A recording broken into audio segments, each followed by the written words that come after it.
Our devotional thought from the Old Testament today comes from the book of Genesis in the life of Joseph.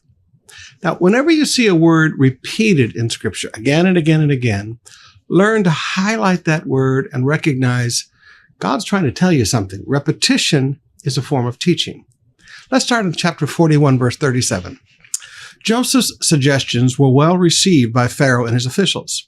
So Pharaoh asked his officials, "Can we find anyone else like this, so obviously filled with the Spirit of God?" Then Pharaoh said to Joseph, "Since God has revealed the meaning of the dreams to you, clearly no one else is as intelligent or wise as you are. You will be put in charge." Notice the phrase, "in charge of my court, and all my people will take orders from you. Only I, sitting on my throne, will have a higher rank than yours." Pharaoh said to Joseph, "I hereby put you in charge of the entire land of Egypt." All right. So we get the point. Joseph has been placed in charge. But now look at verse 33. Then he had Joseph ride in a chariot reserved for his second in command. And wherever Joseph went, the command was shouted, "Kneel down." So Pharaoh put Joseph in charge of all of Egypt.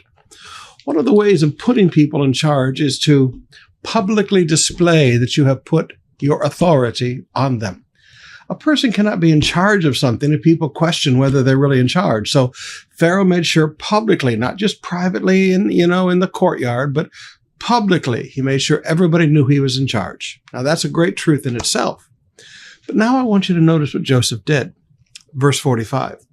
Then Pharaoh gave Joseph a new Egyptian name, Zephanath-Paneah.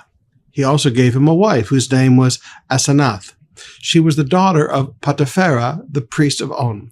So Joseph took charge of the entire land of Egypt. Joseph took charge of the entire land of Egypt. Verse 46.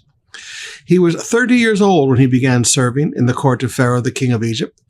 And when Joseph left Pharaoh's presence, he inspected the entire land of Egypt. Now notice, Joseph was publicly put in charge of Egypt.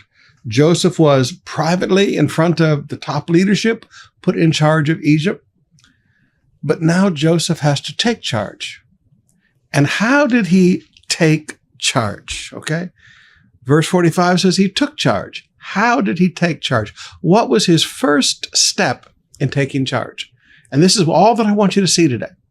His first step in taking charge was to inspect the entire land of Egypt. The first step of taking charge is not to have a party. The first step of taking charge is not to congratulate yourself and have a celebratory time. The first step in taking charge of something is to inspect the whole thing, not a piece of it, the entire land of Egypt. You cannot be in charge of something you do not understand. You cannot be in charge of something that you are ignorant of. Now, beloved, I want to teach you this today. When you are given a promotion and your boss has done things properly, before the other leaders, you have been put in charge, and before everyone publicly, you have been put in charge. Your first step of taking charge is not to go give orders. Your first step of taking charge is to go and inspect everything, to learn as much as you can learn about what you have been put in charge of.